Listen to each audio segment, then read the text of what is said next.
Hey, welcome. Today, we are diving into one of the most incredible stories about friendship you'll ever hear, the story of Krishna and his old friend Sudhama. But trust me, this is so much more than just a sweet story from the past. It's actually a roadmap, a guide to understanding a huge internal struggle that, well, every single one of us faces. And that's really the big question we're asking here, isn't it? Can this story about a king and his friend who's fallen on hard times actually reveal something super profound about your own mind, your own consciousness? Well, as we're about to find out, the answer is a big, fascinating yes. You know, this right here is the heart of what we're unpacking.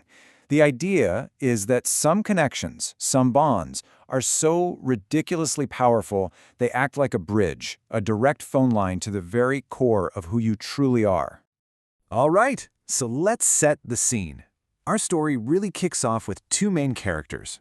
You've got Krishna, who's now the amazing, magnificent king of Dwarka, and then you have his childhood buddy, Sudhama, who, to put it mildly, is going through a really tough time. And in his total desperation, Sudhama decides there's only one thing to do. He has to go see his friend. Just try to picture this for a second. This isn't some casual trip.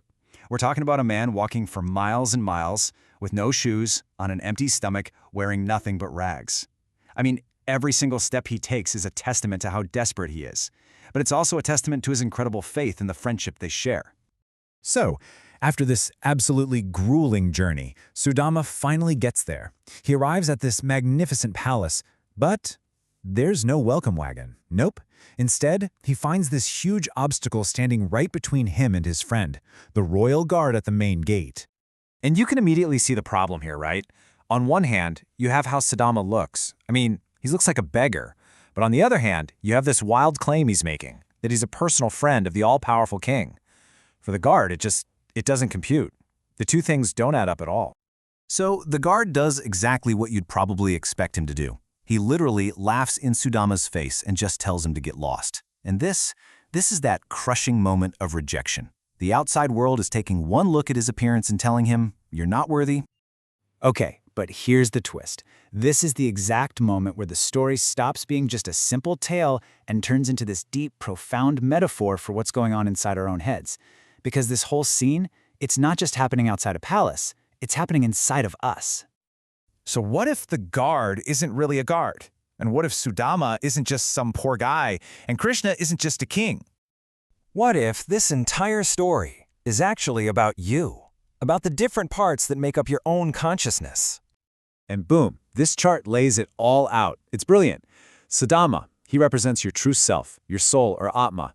Krishna, he's the divine part of you, the supreme self that lives inside every single one of us. And that guard? Oh, that guard is your ego. It's your self-doubt, your inner critic. This guard, the Raj Darwaza Pal, is that little voice in your head that never seems to shut up, right? It's the part of us that's so tied to what we see and touch. The part that looks at all our flaws, our own rags, and just laughs, telling us we are not good enough to connect with that higher part of ourselves. It's the voice that says, "You're a liar. Go away." So if the guard is our own ego, then the million-dollar question is, how in the world do we get past it? Well, Sudhama's story gives us the answer. And spoiler alert, it's not about fighting the guard. It's about remembering something way more powerful. So let's watch how he does it. At first, Sudhama's just begging, right? He's acting from a place of weakness, trying to get the ego on his side, but then something inside him shifts. He stops focusing on his tattered clothes and starts remembering the truth of his connection with Krishna. He remembers their shared past, their unconditional friendship, and right there, in that memory, he finds his power.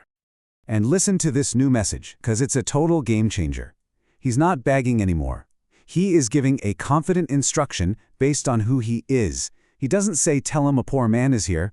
He says, "Tell him his childhood friend from Gurukul, Sudhama, is here." He's tapping into their true bond, which is so much more real than his current situation. And this, right here, this is the master key that unlocks the whole thing. It's this incredible act of faith. Sudhama realizes that even though his problems might make him forget his own worth, Krishna, that higher self, never forgets. That core connection is always there. It's unbreakable, even when our ego is screaming that it's not real. So armed with this brand new confidence, a confidence that's built on memory and faith, the whole game changes. That gate, the one guarded by the ego, is about to be blown wide open. The second the guard delivers that simple, truthful message, the name and the shared history, Krishna drops everything. The king, the supreme self, doesn't even think twice. He just runs, leaving all his royal business behind to hug the soul that has finally remembered its connection to him. So what's the big lesson for us in all this? It's huge. First, deep down, that divine part of us never forgets how valuable we are, even when we forget it ourselves.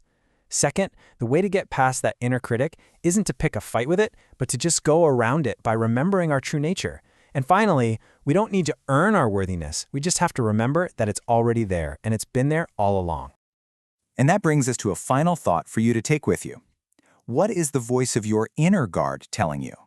What story about your own rags, your flaws, your mistakes, your shortcomings, is it using to keep you from connecting with that deeper, truer, and way more powerful part of yourself?